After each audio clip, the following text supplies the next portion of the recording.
Hey. I don't even know why I just did it like that. But anyway, welcome down the rabbit hole. This is a podcast where we talk about paranormal activity, haunted history, history in general, weird history, paranormal stuff, urban legends, folklore, American folklore, even foreign folklore. Now, if you're new here, hit that like button, ring that bell for notifications, and also please subscribe.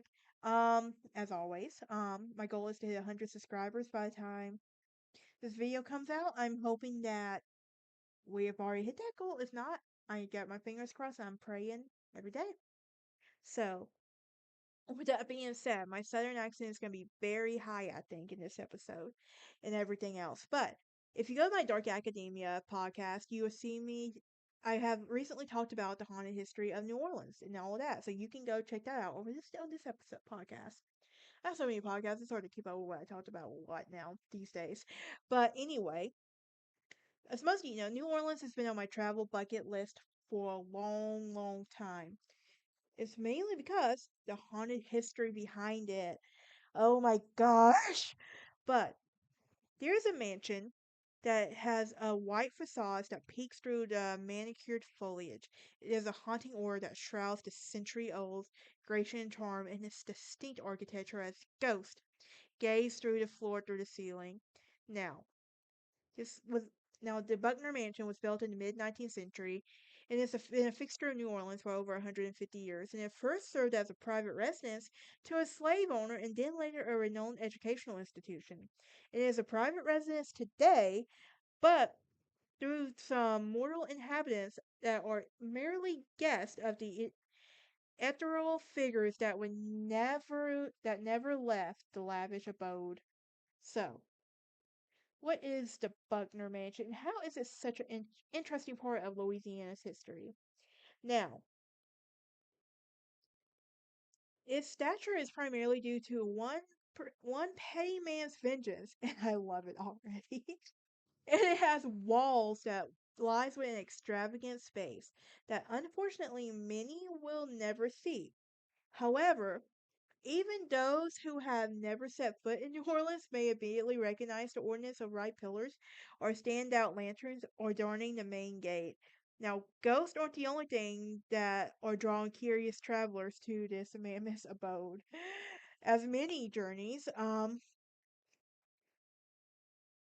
as the mini journey from all around to catch glimpse of the infamous Miss Robichaux Academies for Exceptional Young Ladies. And I've talked about this once before when I talked about the history of New Orleans and everything, haunted history of New Orleans. But why is this Buckner Mansion so famous? Well, the mansion's extensive history and spectral residence will fascinate many, and the Buckner Mansion earned its global fame in 2013 when it served the exterior for the school for witches in American Horror Story Coven. Now, come for the photos of a notable structure that exists in the annals, annals. I cannot talk for some reason. Of horror television. Now stay for the stories of the devoted slave who never left for the quarters, and to be sure to book a New Orleans ghost tour.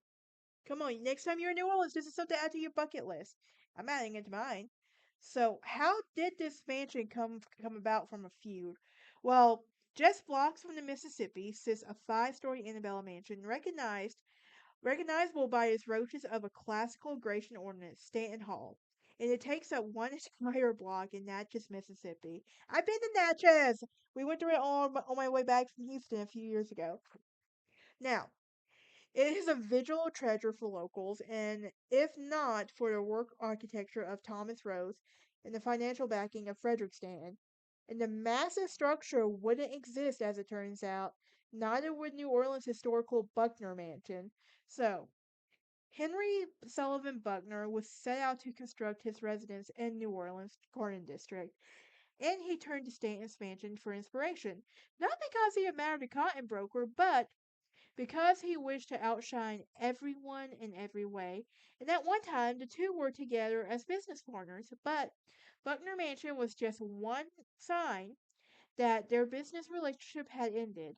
Whether it dissolved their partnership is unknown, but it was enough to anger Buckner into wanting to upstage him. Not only was the 20,000 square foot mansion partly a product of anger, but it was funded by earning the the backs of slaves, and still the Buckners live in the 23-room New Orleans mansion, seemingly comfortable with the and without tragedy. When Henry and his wife Catherine passed away, their daughter Laura took ownership, kept it in the family until 1923.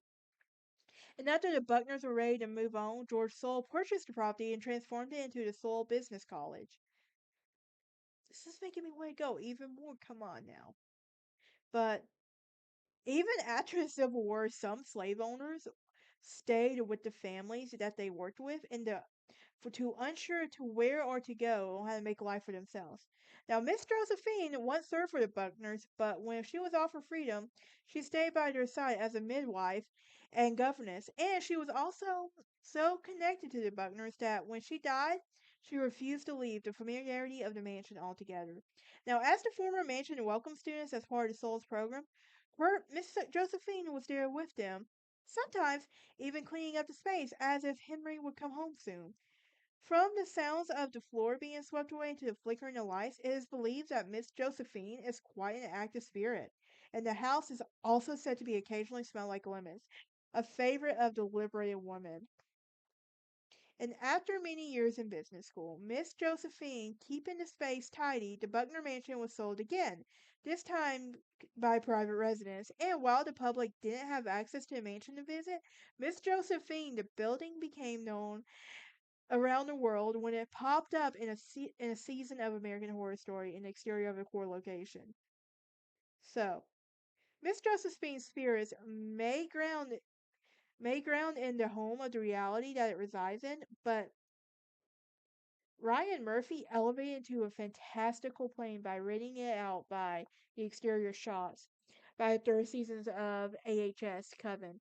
Now, though it shows the interior shots of Miss Robert's Academy for exceptional young ladies was not a soundstage, any exterior shots are of the Buckner's former home. Now, the grandiose mansion is unmistakable throughout the season, and it is a fitting space for the School of Witches. What was once merely a fascinating, thoughtful, local, and elevated stardom in 2013, it now attracts so many fans. Look, I'll be honest with y'all, I've never seen American Horror Story. But I love haunted New Orleans, so I have to. So, yeah. So, but Buckner Mansion has the distinction of being the most fascinating spots for two types of crowd. The first is those who participate in New Orleans ghost tours and to hear about Josephine's apparition. And the other is a crowd who is simply there for the fanfare and would love for their favorite witches to master their craft and everything else. Now, New Orleans is a treasure trove of haunted locations, some of which you'll see firsthand and everything else. But yeah, that is it for this episode. What do y'all think? Anybody who has been there, like, please let me know. Is it worth going to see or just walking by? Like, I'm very curious. I love haunted history, obviously. I love paranormal activity. I don't mind it. I believe in that kind of stuff. But I will see y'all next time. Y'all have a great day.